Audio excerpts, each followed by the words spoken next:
Assalamualaikum warahmatullahi wabarakatuh. Alhamdulillahi rabbil alamin. Allahumma salli ala Sayyidina Muhammad wa ala ali Muhammad. Hari ini kita akan menceritakan kisah sahabat Rasulullah sallallahu alaihi wasallam. Sebelum kita menceritakan kisah ini, terima kasih atas subscribe, like, komen channel ini. Kisah tentang wasiat Abu Bakar As-Siddiq radhiyallahu anhu kepada Surahbail bin Hasanah radhiyallahu anhu dikeluarkan oleh Ibnu Sa'ad dari Muhammad bin Ibrahim bin Al-Haris Aitaimi radhiyallahu anhu, katanya, ketika Abu Bakar As-Siddiq memberhentikan Khalid bin Sa'id radhiyallahu anhu sebagai gubernur, ia berwasiat kepada Surahbil bin Hasanah radhiyallahu anhu mengenai Khalid bin Sa'id, salah seorang gubernur yang telah dilantik olehnya. Temuilah Khalid bin Sa'id dan jagalah kewajipan kamu untuk menjaga haknya, sebagaimana kamu mengetahui akan kewajipanmu kepadanya jika ia dilantik sebagai gubernur. Dan sesungguhnya kamu telah mengetahui kedudukannya di dalam agama Islam, dan sesungguhnya Rasulullah SAW telah melantiknya sebagai gubernur sebelum Rasulullah wafat. Kini Rasulullah SAW telah wafat, aku juga telah melantiknya dengan jabatan yang sama. Kemudian aku berpendapat untuk memberhentikannya. Semoga ini akan memberikan kebaikan pada diri dan agamanya. Aku tidaklah iri terhadap seorang pun atas jabatan pemimpin ini.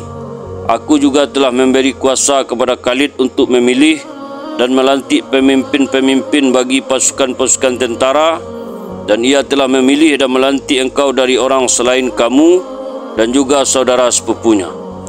Apabila engkau menghadapi suatu urusan yang memerlukan pandangan seorang yang takwa dan wara', maka hendaklah orang pertama yang engkau ambil pendapatnya adalah Abu Ubaidah bin Al-Jarrah, kemudian Mu'az bin Jabal radhiyallahu anhu, dan yang ketiga adalah Khalid bin Sa'id radhiyallahu anhu, karena engkau akan mendapati mereka adalah orang-orang yang wara' dan baik. Hendaklah engkau meminta pendapat mereka dan jangan sekali-kali membuat keputusan tanpa berunding dengan mereka, karena engkau akan terlepas beberapa kebaikan dari mereka. Kisah tentang wasiat Abu Bakar As-Siddiq radhiyallahu anhu kepada Abu Sufyan radhiyallahu anhu dikeluarkan oleh Ibnu Sa'ad dari Al-Haris bin Al-Fadil, katanya, ketika Abu Bakar As-Siddiq melantik Yazid bin Abu Sufyan sebagai gubernur, ia berwasiat kepadanya, Yazid, sesungguhnya engkau masih muda.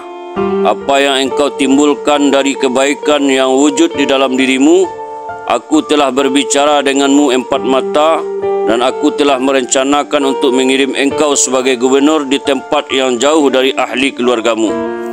Maka aku akan melihat bagaimana engkau menjalankan tanggungjawabmu. Aku memberitahumu bahwa jika engkau menjalankan tugas dengan baik, engkau akan dimuliakan, dan jika engkau melakukan kejahatan, jabatanmu akan ditarik lagi. Dan aku telah melantik engkau untuk memperhatikan tugas Khalid bin Walid radhiyallahu anhu. Kemudian Abu Bakar As-Siddiq radhiyallahu anhu berwasiat kepadanya agar melaksanakan tanggungjawab dengan baik. Aku berwasiat kepadamu mengenai Ubaidah bin Al-Jarrah supaya kamu bersikap baik terhadapnya. Dan sesungguhnya kamu telah mengetahui kedudukannya di dalam agama Islam, dan sesungguhnya Rasulullah SAW telah bersabda, untuk setiap umat ada pemegang amanah, dan pemegang amanah untuk umat ini adalah Ubaidah bin Al-Jarrah. Maka ketahuilah akan kelebihan dan keutamaannya serta keterdahuluannya dalam memeluk agama Islam.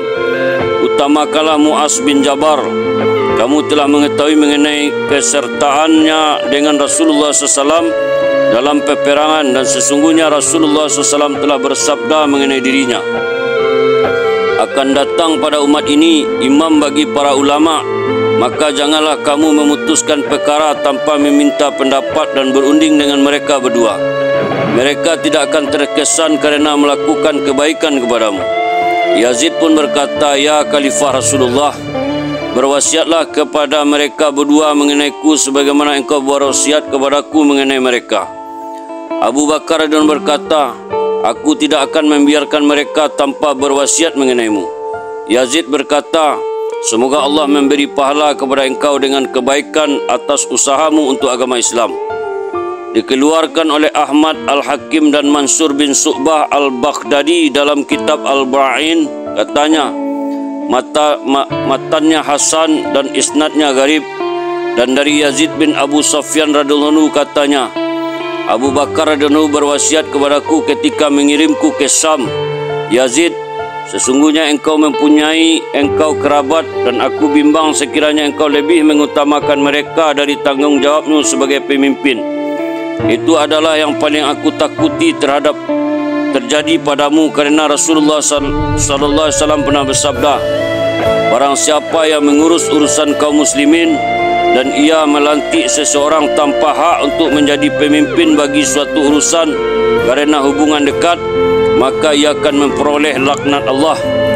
Allah tidak akan menerima darinya segala usahanya sehingga Allah memasukkannya ke dalam neraka jahanam.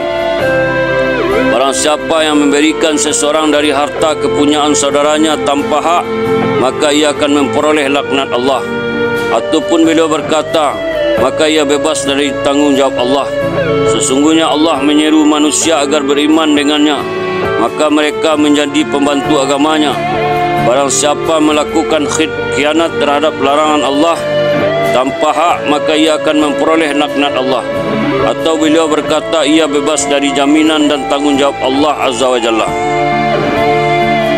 Kisah tentang wasiat Umar bin Al-Khattab radhiyallahu anhu mengenai kekhalifahan setelahnya dikeluarkan oleh Ibnu Abi Syaibah, Abu Ubaidah dalam kitab Al-Amwal, Abu Ya'la, An-Nasa'i, Ibnu Hibban dan Al-Baihaqi dari Umar radhiyallahu anhu bahwa ia berkata, aku berwasiat mengenai pelantikan khalifah setelah aku, supaya pelantikan diutamakan kepada sahabat-sahabat Muhajirin karena hak mereka dihormati dan kehormatan mereka dipelihara.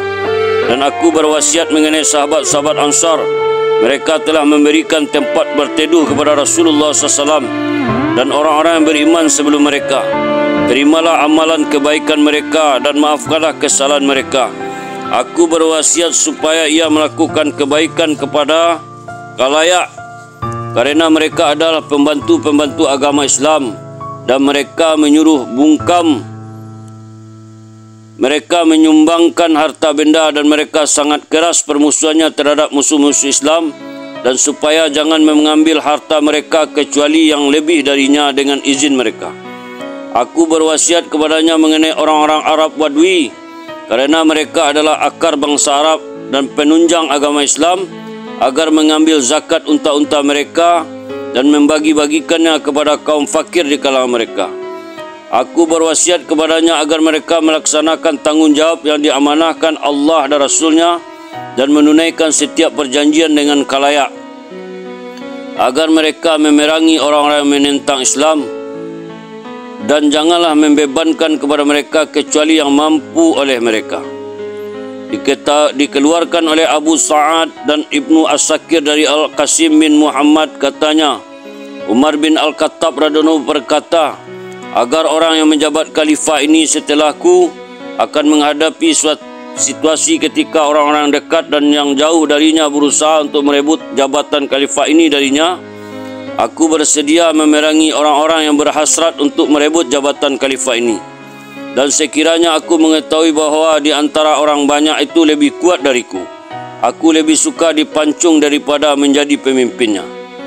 Kisah tentang wasiat Umar radhiyallahu kepada Abu Ubaidah bin Al-Jarrah radhiyallahu dikeluarkan oleh Ibnu Jarir dari Salih bin Kisan, katanya, surat yang pertama ditulis oleh Umar ketika melantik Abu Ubaidah sebagai pemimpin untuk pasukan tentara yang disertai oleh Khalid bin Walid adalah seperti berikut. Aku berwasiat kepadamu agar bertakwa kepada Allah yang mengekalkan dan membinasakan makhluk-makhluknya. Dia yang telah memberi petunjuk kepada kita dari kesesatan dan mengeluarkan kita dari kegelapan kepada cahaya. Sesungguhnya aku telah melantik engkau sebagai pemimpin untuk pasukan tentara Khalid bin Al-Walid radhiyallahu anhu.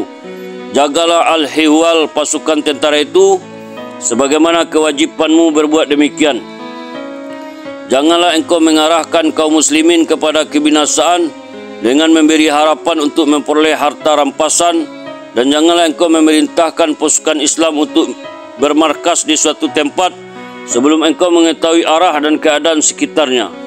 Janganlah engkau mengirim satu syariah kecuali dengan pengawalan, dan janganlah mencampakkan dirimu dan kaum muslimin ke lembah kebinasaan.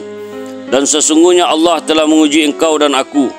Peliharalah matamu dari kebesaran dunia dan palingkanlah hatimu darinya, agar itu tidak memusnahkan engkau sebagaimana telah memusnahkan orang-orang sebelum engkau, dan sesungguhnya engkau telah melihat tempat di mana mereka akan dibinasakan.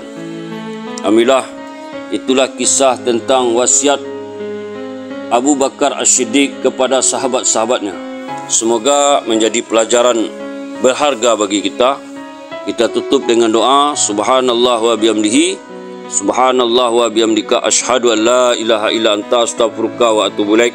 Assalamualaikum warahmatullahi wabarakatuh.